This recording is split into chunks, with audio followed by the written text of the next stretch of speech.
On Tuesday, October 10th, Eminem rocked the hip-hop universe when he eviscerated President Trump in a 5-minute-long freestyle at the 2017 Bet Hip Hop Awards.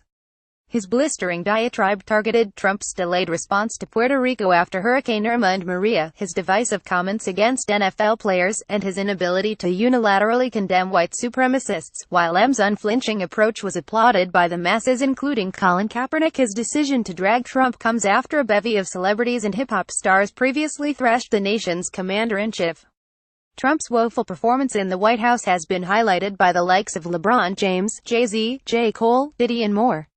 Interestingly enough, YG and Nipsey Hussle audaciously slammed Trump on wax prior to his presidency when they released their scathing record "Fuck Donald Trump" in 2016. Despite African-American celebrities and hip-hop stars coming in droves to obliterate Trump, in comparison to Eminem, none have been able to push the needle quite as far as Shady. Eminem's incendiary freestyle earned a whopping 2.1 million tweets in just a matter of 2 hours after its unveiling Tuesday night. While it's beyond commendable that M was able to sack number 45 for his lackluster performance in the White House thus far, it does overshadow the efforts made by those of color who have made similar strides. On Wednesday, October 11th, YG commented on M's cypher performance on Twitter by bluntly tweeting, "So we don't get no credit for dissing Trump a year ago? Maybe it's because YG lacks the track recorder star power of one of rap's biggest stars, but he did denounce Trump from the onset with a FDT video, remix, and even a tour." Still, despite his efforts, he didn't get the same standing ovation that M's 5-minute freestyle earned. Mainstream media gave effusive praise to Eminem after watching him pummel President Trump. Keith Olbermann dubbed his verse as the best political writing of the year, while Ellen conveyed her appreciation on Twitter with the heart emoji.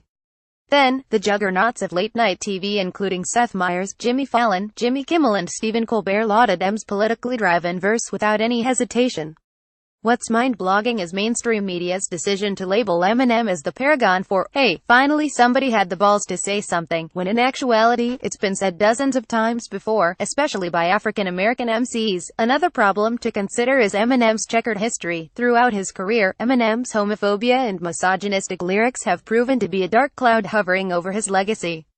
Despite befriending Elton John and performing Stan with him at the 43rd Annual Grammy Awards in 2001, it's hard not to ostracize him for his previous usage of homophobic slurs, though he admitted that he has no issues with gay people. His lyrics say otherwise. When he released Rap God in 2013, he was lambasted for using the word gay 3 times in 5 lines.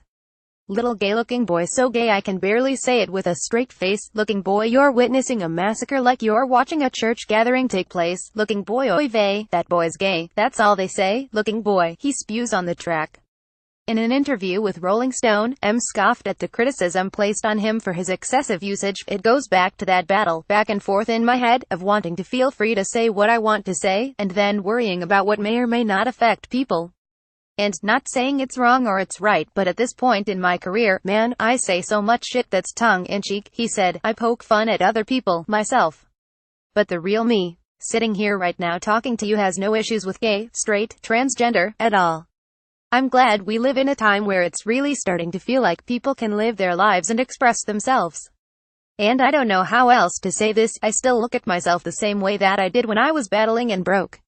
So, while Eminem deserves all the fire emojis for his earth-shattering freestyle, do we still champion him despite his blemishes, which do resemble number 45, who has a history for bashing gays and women? And even after a multitude of African-American MCs have spoken out against Trump, whether it be through interviews, songs and videos, can they receive some shine for their candor and willingness to step up to the plate, as well?